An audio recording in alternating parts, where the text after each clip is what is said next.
Մարտի 1-յան արյունալի իրադարձությունների դեպքի առիթով քննվող քրեական վարույթով 1400-ից ավելի զենք զինամթերք է առգրավել, համընկնումներ կան։ Այսօրվա դրությամբ արդեն հետազոտվել են փորձաքննությունների շրջանակներում Հայաստանի Հանրապետության զինված ուժերում հաշվառված 93 հատ AK-74 տեսակի, 23 հատ AK-SU-74 U տեսակի, 545 մմ տրամաչափի Կալաշնիկով տեսակի ինքնաձիգեր, 1 հատ 545 մմ տրամաչափի RPK-74 տեսակի ձեռքի գնդացիր, 1 հատ 762 մմ տրամաչափի SBD տեսակի նշանառու հրացան։ Բացի այդ հետազոտվել են 1306 հատ 9 մմ տրամաչափի Մակարով տեսակի ատրճանակներ, որոնցից 217 հատը ներկայացվել է ոստիկանության զորքերից, 300 հատը Հայաստանի Հանրապետության ներքին գործերի նախարարության ոստիկանության այլ ստորաբաժանումներից, իսկ 789 հատը Հայաստանի Հանրապետության պաշտպանության նախարարությունից։ Ներկայում փորձագետները հետազոտում են նաև ոստիկանության պետական պահպանության գլխավոր վարչության հատուկ նշանակության գումարտակի հաշվեկշռում գտնվող 50 հատ Մակարով տեսակի ատրճանակ։ Խնդիրը կայանում է նրանում, որ մարտի 1-ի 2-ի իրադարձությունների ընթացքում զոհված քաղաքացիներից 2-ի մարմնից հայտնաբերվել է հենց Մակարով տեսակի ատրճանակից կրակված 9 մմ տրամաչափի գնդակներ։ Խոսքը Զաքար Հովհաննիսյանի եւ Դավիթ Պետրոսյանի մասին է։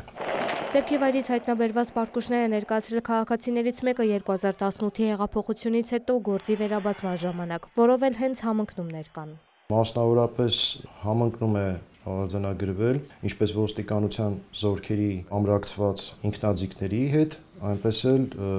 պաշտպանության նախարարության զորամասերից մեկին ամրացված երկու ինքնաձիգերի հետ։ Մասնավորապես 18 թվականից հետո հայտնաբերված պարկուճներ են ներկայացվել փորձաքննության, որոնք համընկնել են իմ կողմից նշված զենքերի հետ։ Համընկնումով հիմնավորվել է այն հանգամանքը, որ պաշտպանության նախարարության զինված ուժերը գտնվել են Լեոյի փողոցում, մասնակցել են նշված իրադարձություններին եւ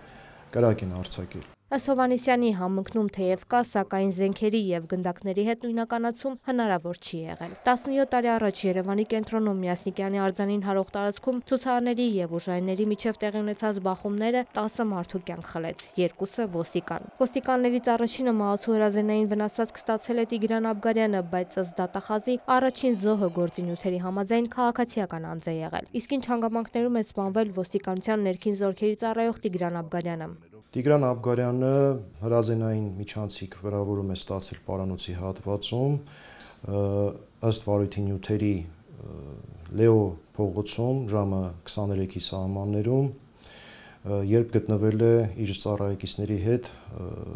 շարքում։ Աբգարյանը մահացել է հիվանդանոցում ապրիլի 11-ին, թե ինչ զենքից է սպանվել ծառայողը դեռ հայտնի չէ։ Կան ցուցմունքներ, որոնք վկայում են այն մասին, որ որոշակի անձինք են եղել, ովքեր առերևույթ կարող էին մահ պատճառել, մասնավորապես դիմակավորված անձանց մասին է, ովքեր բարձրացել են հարակից շենքերից մեկի երրորդ հարկ, երրորդ հարկի աստիճանավանդակի լույսն անջատվել է, զինծառայողներից մեկը նկատել է այդ հատվածից կրակոցի լույս, բոց, ինչից հետո Տիգրան Աբգարյանը վայր է ընկել։